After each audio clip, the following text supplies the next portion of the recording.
এটা হচ্ছে উদয়কাঠি বাজার।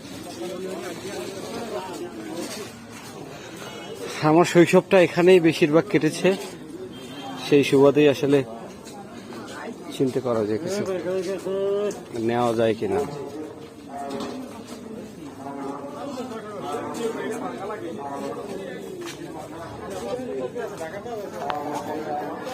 একবারে তরতাজা সতেজ, এগুলো হচ্ছে সবজিগুলো সব সতেজ।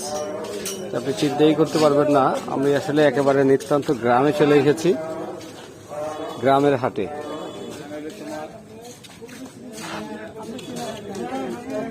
সবাই কিন্তু আমাকে খুব গভীরভাবে দেখতেছে। না গায়ে দেওয়া লাগবে না, থাক, এইটাই ঠিক আছে। লাউ কিরকম বেচেন? পিস হিসাবে না ভাই।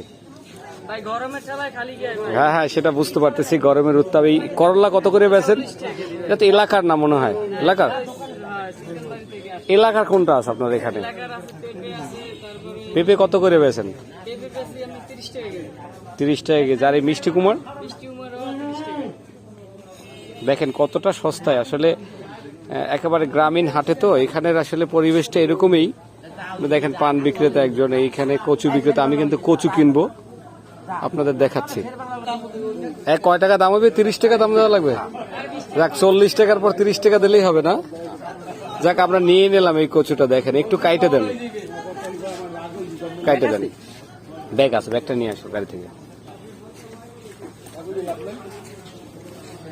আসলে দেখেন কত বড় একটা কচু। আসলে গ্রামীণ এই পরিবেশে না আসলে আপনি বাজার থেকে এই কচুটা কিনতে গেলে মিনিমাম 50 থেকে 60 টাকা লাগতো, কিন্তু এটা আপনি গ্রামেই চলে এসেছে। এটা হচ্ছে উদয়কাঠি বাজার। 250 গ্রামই দেন। হ্যাঁ, সিম 200 টাকা কেজি সিম, যদিও এখনো সিম শুরু হয়নি, যার কারণে দামটা স্বাভাবিক। হ্যাঁ হ্যাঁ, এটা কি এলাকার সিম? যশোরের সিম। যাক, আসলে দেখেন দূর দূরান্ত গ্রামেও কিন্তু পৌঁছে গেছে যশোরের সেই ফসল। তো আমরাও চাচ্ছি আমাদের ফসলগুলো সারা পৃথিবী জুড়ে চলে যায়।